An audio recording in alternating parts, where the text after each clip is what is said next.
It's time for another Dynasty rookie mock draft. We are now in the season of Dynasty rookies as the Senior Bowl has just happened. We've learned a little bit more about prospects. The Combine is coming up within the next month and a half. So let's get into another rookie mock draft. And since I talk first, it's only fair that I pick first. Fine. So I'll take Caleb Williams at the 101. We had a video come out, if you haven't seen it, about quarterbacks and quarterback strategy in rookie drafts and how it could end up changing the trajectory of your Dynasty team.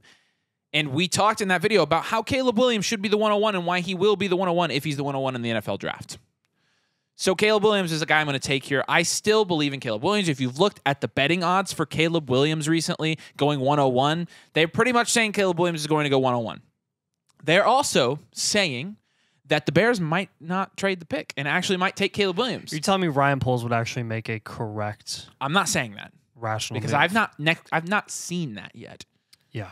But Bears fans. But Montez Sweat. But I will take Caleb Williams here at the 101, assuming he goes 101 in the NFL draft. That said, even if he didn't, right now I'm taking Caleb Williams. So go ahead. Yeah. I'm not going to do anything cute here. I'll stick with Marvin Harrison Jr. I think there is another player that I was tempted to take here, kind of, sort of, a little bit, just based off the logic of having Caleb at the 101, like we both think he should be there. But with Marvin, I mean, there's too much market value around him regardless, honestly, regardless of landing spot, and assuming that he absolutely goes top 10. Like, there's going to be so many people that are in on Marvin regardless that I'm taking him here at the 102. I'm taking Drake May at the 103. And I think that it is possible that Jaden Daniels comes as high as the 102 here. But right now, before the Combine, before the draft, Drake May is my quarterback too. So I like Drake May. I think he's going to go top 5. I think he's going to go to a team and be the starting quarterback right away. And I think he projects well as an NFL prospect. I think he's got plenty of talent in his arm. And I do think that he is going to go somewhere, hopefully, go somewhere like Washington, who just hired Cliff Kingsbury. Who, not the best head coach. Very good tactician. But good with quarterbacks. And good with developing quarterbacks. So hoping he maybe goes there. And I would love that landing spot for Drake May. I think the Commies would take Drake May over Jaden Daniels.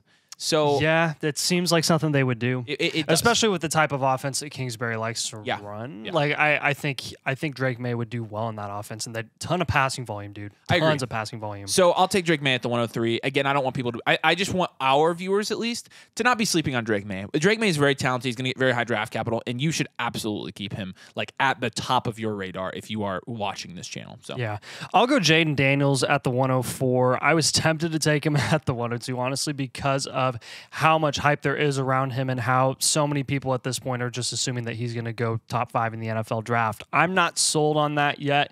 It took a lot for me to be sold on assuming that he's going to go top 10 as a 23-year-old prospect. But when you watch him play and his rushing upside and his ability as a passer, maybe it took him a while to develop, sure, but it doesn't really matter in this quarterback landscape. And with QBs, age doesn't matter as much, like with breakout age.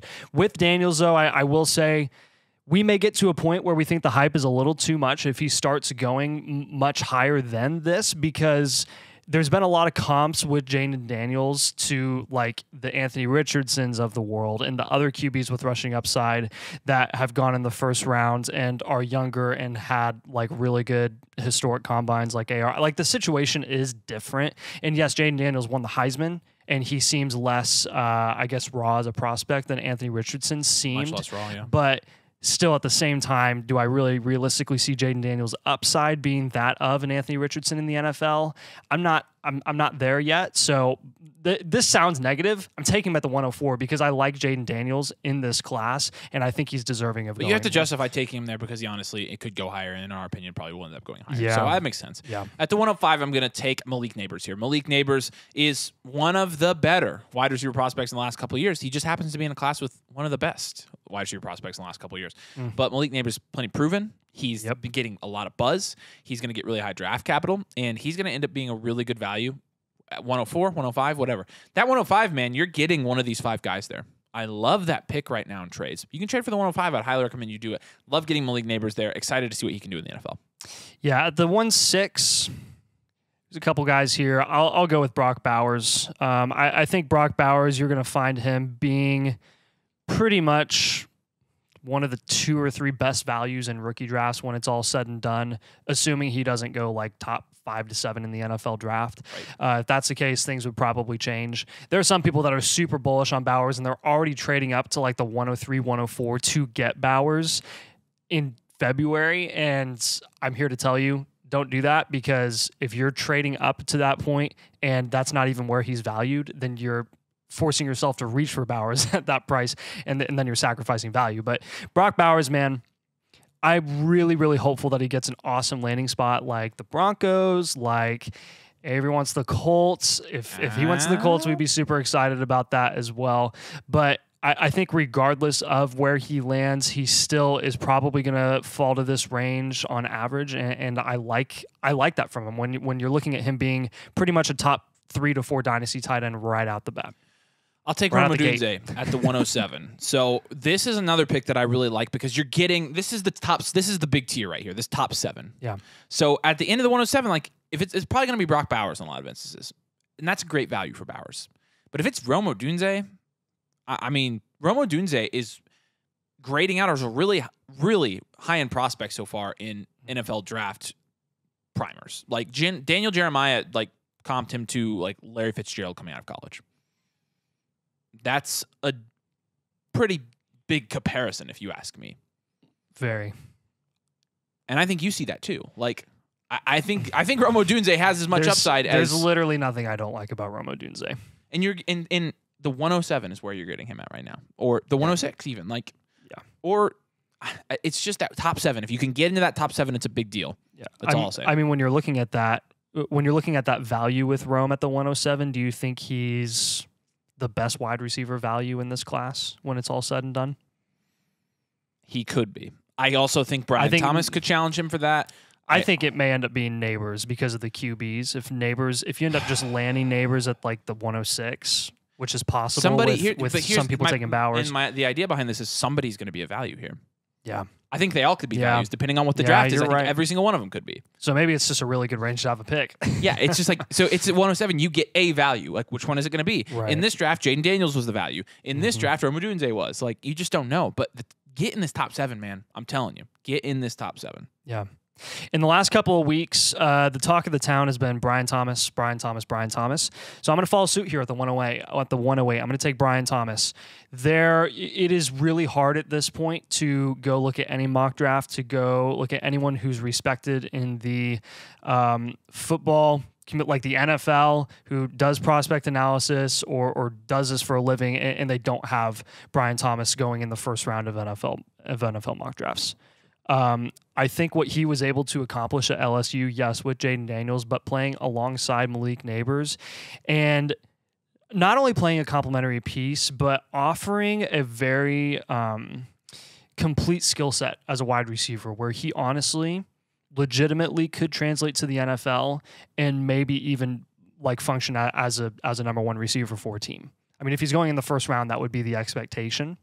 And at the 108 here, I do think there's obviously a teardrop after Rome Odunze, but I'm going to listen to the hype about Brian Thomas for now, and I'm very excited to see how he measures out at the Combine and what he does there. His draft stock could skyrocket, absolutely skyrocket, and he will be the reason that the value of these first-round picks increases or decreases the closer we get to your rookie drafts.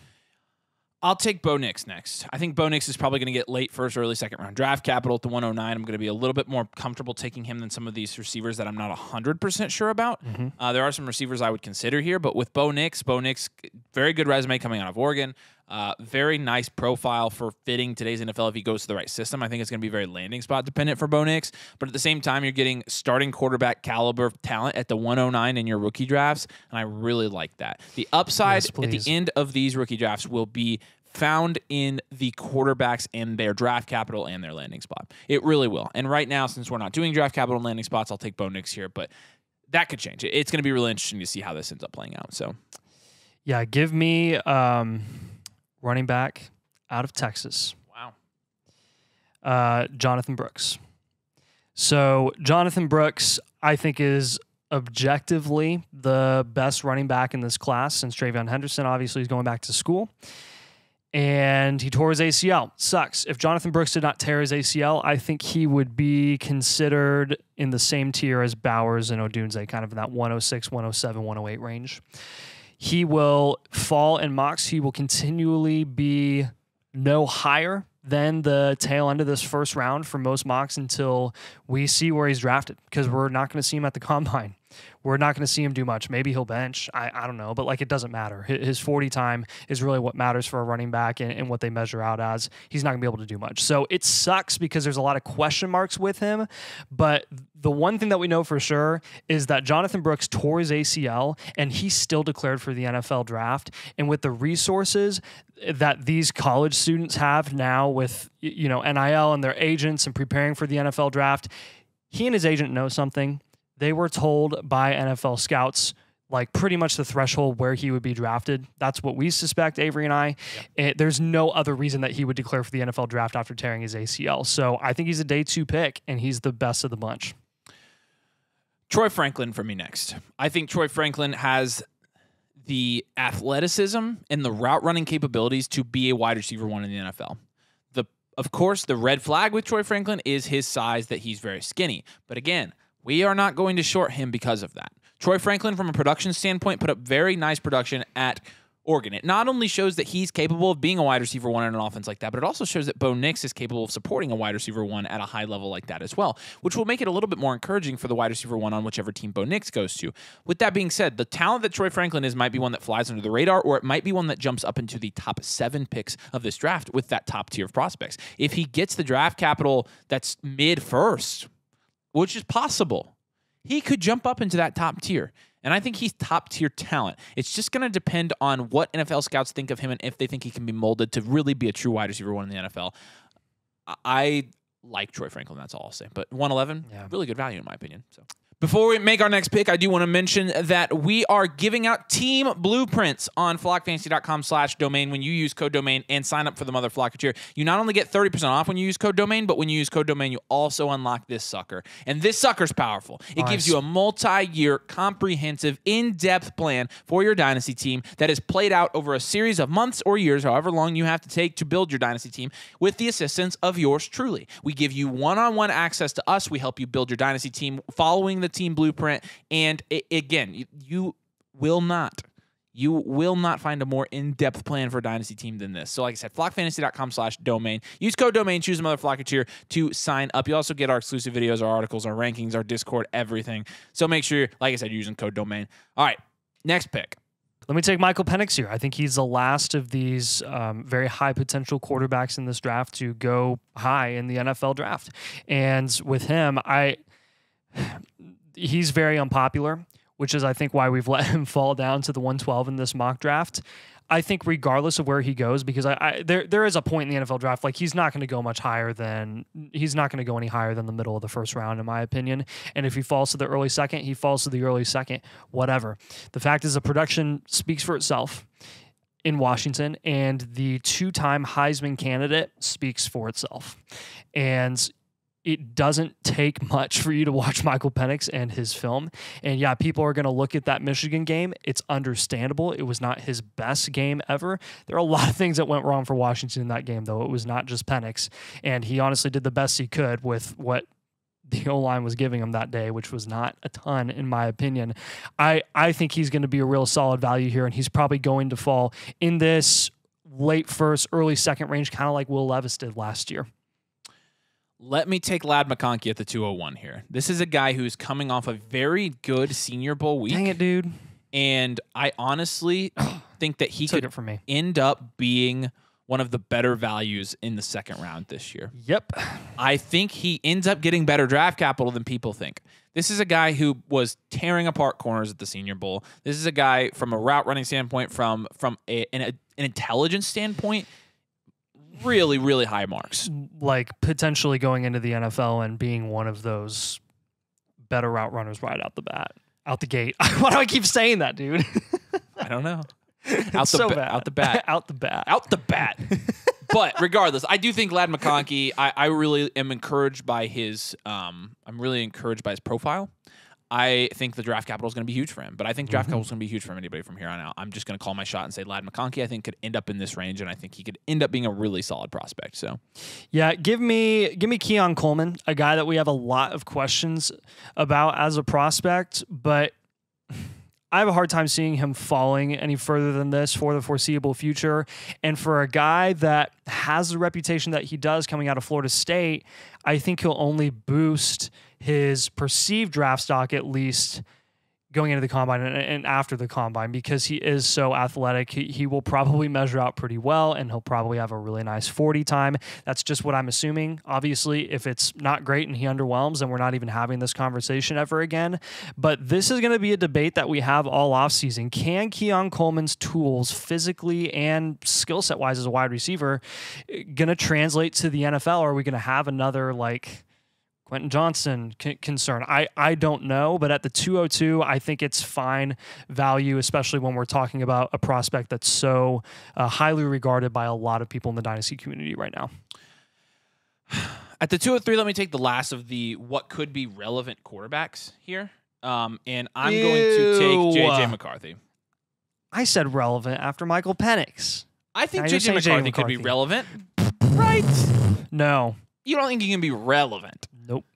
He's third hating. Round at best. Tell Nathan in the comments he's a hater. I don't love J.J. McCarthy. I am a certified hater. Nothing against the dude. He's probably really nice. I don't see it. I just don't see it with him. I don't necessarily see anything. Like I think that the draft capital is really going to speak on this one. My prediction is he's going to get second or higher round draft capital. Second or higher? Mm-hmm. And if he does, and when he does, I think he will end up going in the mid-second. Wow. So what do you like about J.J. McCarthy that makes you think he'll go second round or higher? There's nothing I like about J.J. McCarthy that thinks he's going to... I mean, he was making NFL throws throughout their run. Like, he was making some good throws and was, mobile enough to I think, to survive in the NFL. But I understand why you don't like... I don't love him. Like, I'm just saying, like, if he gets... The buzz around him is pretty significant right now, and if he gets that draft capital, then I'm taking him here. Like, yeah, I'm not gonna plant my flag. I mean, you'd have to if he got the draft capital. And that's kind of what I'm assuming here. So, I mean, I'm not... Again, he's not, like, my guy by any means. But you like J.J. McCarthy. I'm going to make fun of you about it forever now. The difference between me and you is I don't really care when you make fun of me. Yeah, fine. All right, well, give me Braylon Allen here quite easily. I think Braylon Allen is really the last of the running backs, honestly, in this class that I'm pretty confident is going to get day 2 draft capital. It could really go either way for any other running back in this class, even Trey Benson, who I like, but I really got to see what he does at the combine. Braylon Allen, obviously we have to see what he does at the combine too, but for a guy that has been a starting running back in Wisconsin for 3 years now and is super, super young as a prospect, and from a build perspective as a running back, like he could actually be he could actually be a bell cow running back in the NFL, if that even means anything now in this day and age. But I like his value here at the 204. Yeah. Okay. At the 205, I'm taking Xavier Worthy. I kind of a little confused there. Yeah, I forgot he was on the board, honestly. Yeah. I probably would still take him over Ladd McConkey. I think Xavier Worthy is a good NFL wide receiver. There, I said it. I'm sorry. I do. I completely agree. I don't care about the drops. I don't. And I definitely honestly don't care about the size anymore. That's for sure. I love the debate. Like, Tank Dell, Josh Downs, who's going to go higher? Who should Addison. go higher? Xavier Worthy or Adonai Mitchell? I'm like, if we could only get them on the same team and just to see, like, so they can compete to see which one does better. Like, probably Xavier Worthy. I mean, probably, yeah. I don't know. It's a total shot in the dark. It's a all right. Yeah, okay. Okay. Oh man. This is where it gets really tough. I love how you busted out laughing and me taking JJ McCarthy at the 203. Well, I just I busted out laughing because you know how much I don't like JJ McCarthy. I know, so I just think it's funny. You were just like, what? No. It's also dramatic. You can't do this. All right, make your pick. Right? Oh, okay. Well, I'm trying to think about it right now. Nathan. I mean, well, speaking of Adonai Mitchell. Oh. I'm lying. I'm going to go take Jalen Polk. Jalen Polk, very, very, very productive this year. And he is another wide receiver that's getting a lot of buzz. Obviously out of Washington, playing alongside Rome Odunze and Jalen McMillan for, half the time with McMillan. But Polk, man, he got his own in that offense. And how difficult is it to get your own in that offense when you're playing with Michael Penix, who's launching the ball literally all over the field? I don't know. But from what I saw of Jalen Polk this year, which was a decent amount, I probably watched like 4 or 5 Washington games. I liked what I saw. And how far does that go?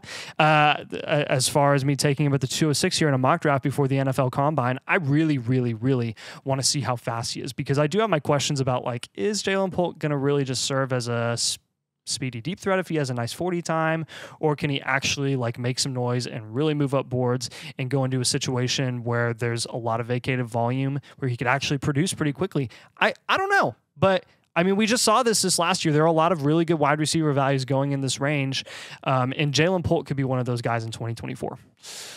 I'm going to go JT Sanders next. I think that he, again, is still flying under the radar. I think this is great value. I think he could go higher than this. I think he has a great skill set, and I think he's going to test out really well at the Combine and end up getting second-round draft capital, maybe. Second round, maybe third, probably second, in my opinion. It'd be interesting to see, but the second best tight end in this class is just flying under the radar right now, and I love this value, so Sanders is my pick. Yeah, I'm going to go with another running back here. I will take Trey Benson. I just talked about how Trey Benson is one of those guys that's kind of, we'll see. We'll see what his draft capital is. If it's not great, then the NFL has spoken. If it is and he gets day 2 draft capital, then we're talking business, and he won't be going at the 208. But for a guy that in this class is just, there hasn't been a lot of buzz or noise around Trey Benson, and that's not necessarily a bad thing. Honestly, when you're looking at running backs specifically and how draft capital dependent they are from a value perspective, it doesn't matter in January or February. We were just talking about Zach Evans and Sean Tucker, and that's all we could talk about this time last year. And look where we got with all of that buzz. It didn't matter. No. So with Trey Benson, it kind of makes me a little comfortable taking him here at the 208 at a nice value in this mock draft in February, because he isn't really getting any buzz. Like, no one really has anything to say about him, and that's, in my opinion, kind of a plus, just to really let the Combine speak for what he could or couldn't do, and not let any predetermined biases really dictate where he goes in rookie mocks. Tez Walker's not a guy that we've taken a bunch in these rookie mock drafts, honestly. But it sucks that he didn't do well at the Senior Bowl, because we would have taken him higher here. Did he not? He was garbage. Dropped a ton of balls. It doesn't invalidate it doesn't. What he did at UNC, but it's definitely, that's why he's going at the 209 here. But my options here, like, in my opinion, are Tez Walker, Adonai Mitchell, and Xavier Legette. Right.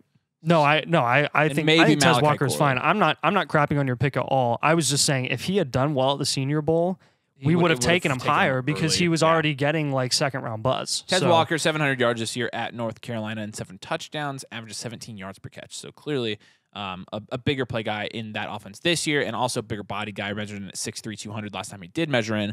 We're just not sure about this guy, but I'll take a shot at him here at the end of the second. Yeah, and I will take a shot at Adonai Mitchell at this point. I already said, played alongside Xavier Worthy at Texas. He, to me, screams contested catch, outside receiver, and very underdeveloped, kind of raw. Maybe I'm wrong. I could absolutely be wrong. Those are just my initial takeaways. If you're wrong, I'm wrong with you. Yeah. So at the 210, look, if you're going to take a shot at him and he gets day 2 draft capital and maybe in the 3rd round or something, go for it. Go for it. I'll just take Blake Corum here. Yep. I haven't taken a running back this whole time. Blake Corum, I don't know if he'll be something or not. I'm going to let the draft capital decide. But even then, like, even if he goes 4th round, like, I still might take a shot on him, because it's like those running backs are starting to pan out more often than they used to. So Blake Corum, that's fine. Yeah. Well, give me Will Shipley. He's like the best receiving back in this class, at least from a production perspective in college out of Clemson. We had taken him, well, really me, had taken him higher in some of our like super duper early mock drafts. And then nothing has really come of it. He's kind of just fallen as other people have risen. Yeah. I still have a pretty positive opinion on Will Shipley. I think he's a running back that could translate very well in this modern day NFL, not being a big bruiser running back that, you know, is going to be super beast mode between the tackles, but that a guy that can be a receiving back out of the backfield and maybe even play in the slot. We'll see.